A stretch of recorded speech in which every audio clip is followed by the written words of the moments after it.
जब ये रचना की गई थी, जब ये रचना की गई थी, चाहे रामायण की महर्षि वाल्मीकि जी की, चाहे महाभारत की, और एक और है रचना जो है, और महाभारत और एक और है जो वेद व्यास ने और लिखा है, गीता की रचना हो, चाहे महाभारत की रचना हो, चाहे वाल्मीकि कृत रामायण की रचना हो, चाहे रामचरित मानस की रचना हो, उस समय भारत में शूद्रों को पढ़ने का अधिकार नहीं था।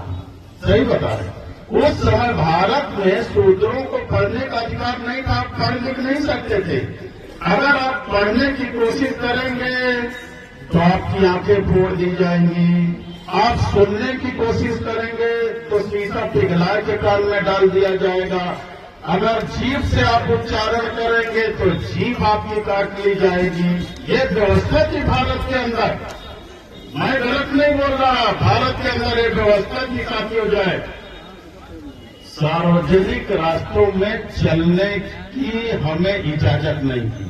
कोई भी शूद्र समाज का आदमी अगर सार्वजनिक रास्ते पर चलेगा तो गले में हंडिया बांध के चलेगा, थूकेगा तो दिन भर हंडिया में थूकेगा, फिर मिट्टी को खोद के उस हंडिया को गाड़ेगा। नहीं किसी सवर्ण का पैर पर जाएगा तो अपवित्र हो जाएगा। अब तुम्हें किस्सा कहानी लग रही होगी जो है, अब किस्सा कहानी लग रही हो तो अभी एक पिक्चर जारी हुई है महात्मा ज्योतिबा राव फूले, उसे देख लेना। महात्मा ज्योतिबा राव फूले पिक्चर जारी हुई है, उसे देख लेना अगर मैं गलत कहता हूं। यही सारी व्यवस्थाओं के विषय में उसे दिखाया गया है जो भारतीय जनता पार्टी के लोगों को बुरा लग रहा है। इस देश के अंदर कमर में झाड़ू बांध के चलना पड़ता था कि जहां तुम बैठो बाद में उठो तो निशान मिटाए दो।